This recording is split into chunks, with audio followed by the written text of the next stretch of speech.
most basic, the huipil is a simple, untailored, tunic-like garment that is comprised of either 2 or 3 rectangular panels of fabric. Indigenous to southern Mexico and the highlands of Guatemala, where it is worn by all women, regardless of social rank, its loose, airy silhouette is well suited to the warm climate of the region. In design and construction, it resembles some of the earliest sewn garments made by humans many of thousands of years ago.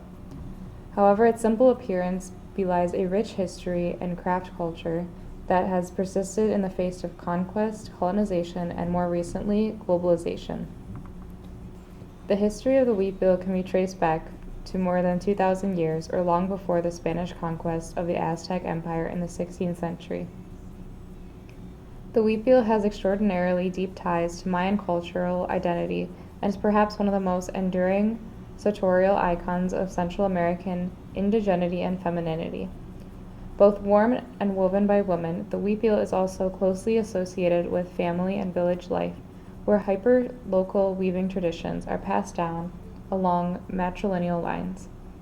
In a world where a garment can go from the runway to the sales floor in a matter of days, the huipil is the ultimate example of slow fashion, for it takes weeks or even months to weave, not unlike a haute couture gown.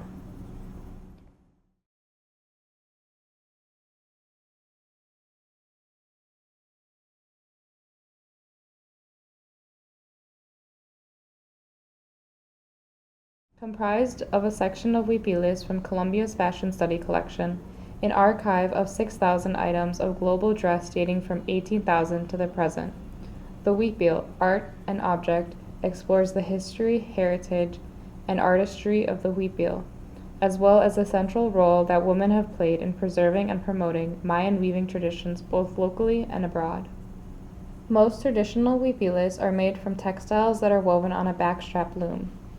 Backstrap weaving has long been a part of the daily lives of Mexican and Guatemalan women who weave shawls, baby wraps, household textiles, and especially huipiles. This traditional art form dates back to over 2,000 years and has remained relatively unchanged since ancient times.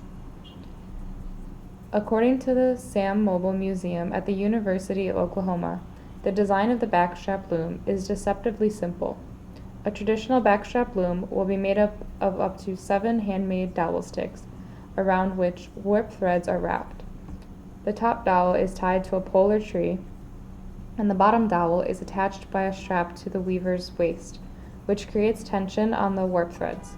A shuttle carrying the weft threads is passed over and under the warp threads to create the fabric weave, which can vary from simple, broad cloth to highly ornate brocades. Because of its lightweight and streamlined design, the backstrap loom is notable for its portability and ease of use.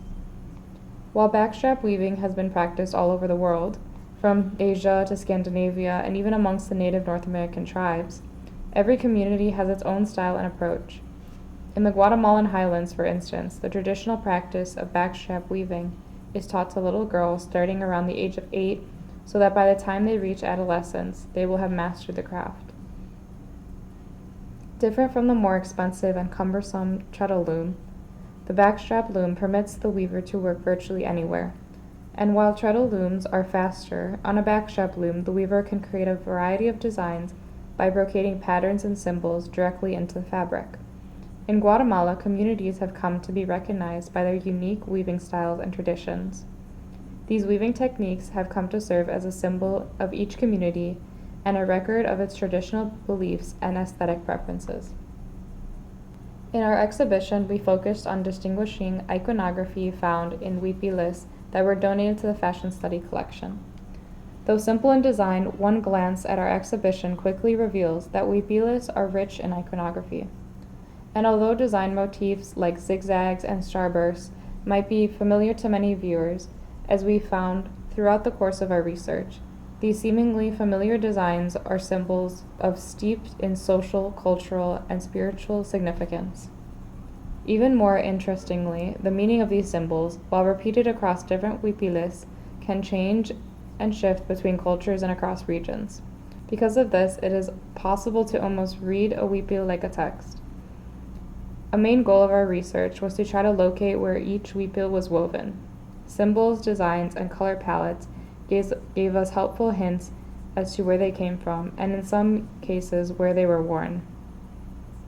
The dominating colors and symbols were also a guide in determining the time frame of these pieces.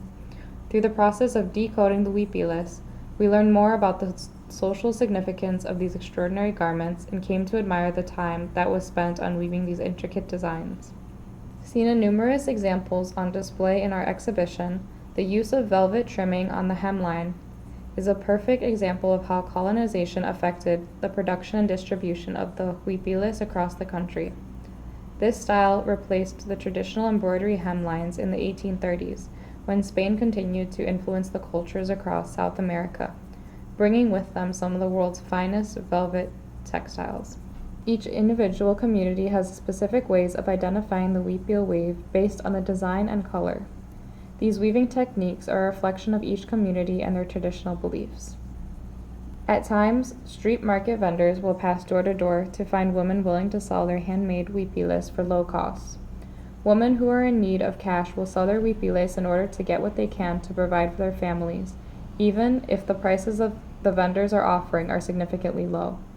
These Guatemalan or Mexican street vendors will then take these huipiles and sell them to tourists at a higher price for profit. This is why fair trade is such an important practice. Fair trade ensures fair wages to the artisan's work.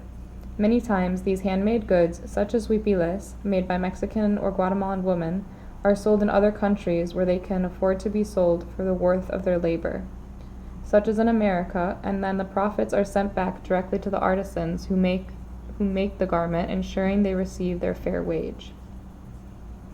One great local Chicago company that follows fair trade practices is a shop called Colores Mexicanos. They work with artisan families in 13 different states across Mexico. Colores Mexicanos builds connections with these artisan families and works to help them receive the wages they deserve for their handcrafted work.